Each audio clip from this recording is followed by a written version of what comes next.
YouTube, to what do I owe the pleasure today? Hey everyone, it has been a long little while since I've done one of these sit down and talk to no one videos, little informative essays, but I figured it couldn't hurt to do another. It's been a minute, especially on a topic that I've been thinking about a lot lately. So, if you live under a freaking boulder, Childish Gambino has just dropped his final album, Bando Stone and the New World.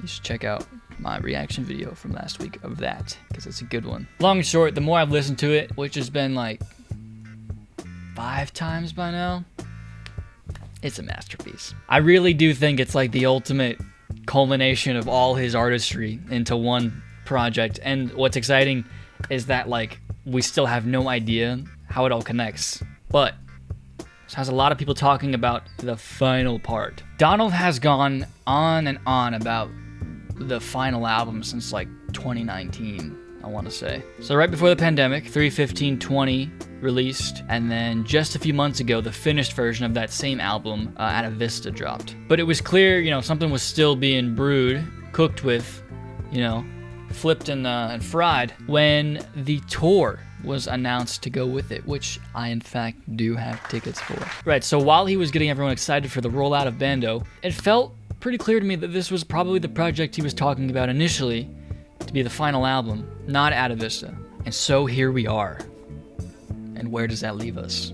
After the release of Bando Stone, Donald went on the Apple Music podcast with the delightful Zane Lowe. I love how he interviews artists. And this interview, man, I gotta tell you, it gives me that lump in your throat, teary-eyed feeling every time I watch it. Like he's speaking on stuff that I now realize we've been aligned in, and I just never had the words to speak on it. I highly encourage everyone to go watch this short talk they share, because it's just wonderful how they dance around certain topics. I think our culture, wonderfully stated by Zane, confuses goodbyes and endings. It is very apparent that the character of Childish Gambino has been with him through thick and thin, and I think he's at a point where he sees new things to direct his energy into. His family life seems immensely admirable, and he talks about how he doesn't have to live for anyone now because he's got kids to make breakfast for, The way I understand it is that he used Childish Gambino to come of age. This was a name he's been releasing music under since like 2005 to my knowledge. And something that I find so god-awfully beautiful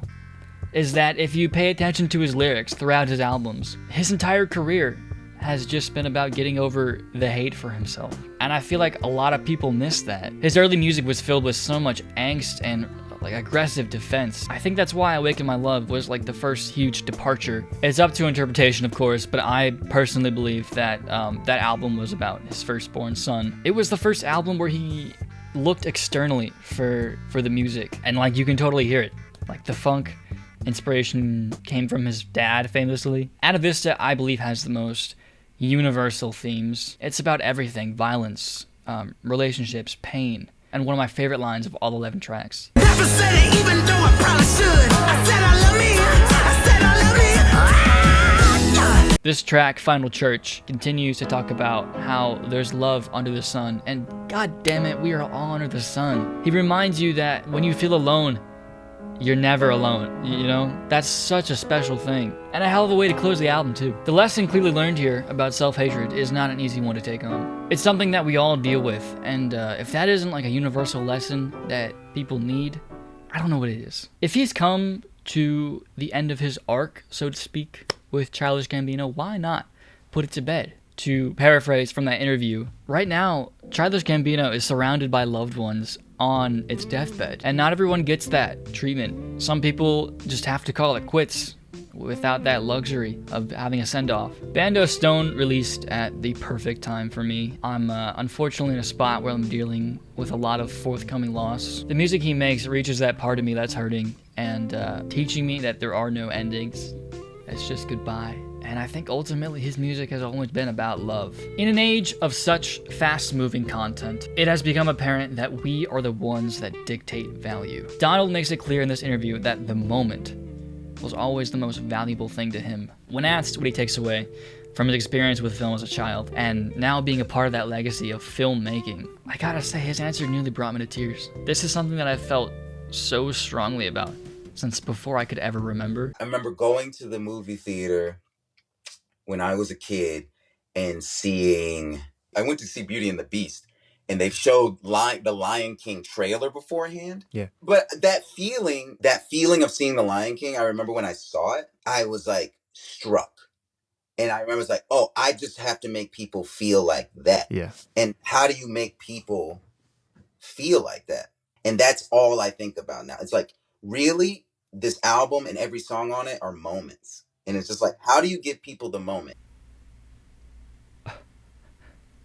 If you can't tell by my little banner and the little icon down there, The Lion King is one of my, like, everythings. By that I mean it's just kind of a part of my person as an expression of art. To hear that I'm not alone in the feeling that that striking opening elicits, and to know that it directly influences one of my favorite artists, and to know that it's the feeling that I chase with my own art. I mean, this man is my hero. I don't know what else to say. My mom had like those stethoscopes, and I realized if you take the tip off and you just blew into them, it sounded like thunder. And I just gave my little brother and sister them, and I made a whole contraption in the garage. Like I would blow into them, I would like spray them with water, I would have them go up and down these, and I was like, oh, like I'm just obsessed with the experience. I'm obsessed because it's like it's something that's intangible, but you know, you go to Walt Disney World and you get on that Death Star, and it's like you're there. I think I'm still trying to understand the definition of like the moment in this context. The experience is what this whole new album is about. To paraphrase again, this album was made to be listened to and enjoyed together as a moment, right? It's a big goodbye album, so like all of it is made for us to get together. I made the live show, like the live show. If this live show isn't the best live show you've ever seen by the first song, you can have your money back. Really, this album was made yes, let's have a big old party. I feel like this is something that I've had in mind for like ever, but never knew how to speak on. Does anyone else feel this? Like, to have this in mind while executing this whole rollout plan, it's like, this concert is gonna be so legendary, man. It's gonna be some of the best performances on a stage ever. But with all that, what's next? The moniker of Childish Gambino, I think, has the opportunity to like subliminally put the idea that goodbyes don't have to be for clout or even something to be sad about. He has said years ago that he loves goodbyes. They're a part of life, and they're healthy for moving on. I love this part. When asked what leaving behind Gambino leaves room for now, he thinks for a moment. You can like see that he's had this on his mind for a while now. Now, if you don't know, I am a huge Beatles fan. I love them to death. So when I tell you he's like 3 for 3 when it comes to shit that just resonates with me. You can say goodbye to Childish Gambino, but I know that it's not the end of your love of music. So I'm assuming this is just kind of you saying, hey, look, you know, this thing that the internet and all of you as fans have been attached to as a part of my identity no longer serves me, right? But what does it make room for? I always loved that Paul McCartney album, Ram. Yes, like, one of my favorite records. You're going to make a Ram? Yeah. I was like, let me make a Ram album. Like, I was like, let me make my Ram, kind of thing. Not only would this hopefully realized album sound like groundbreaking, right? Like, it's gotta be. I can already tell it would be such like a culturally rewarding move for someone with a career like Donald.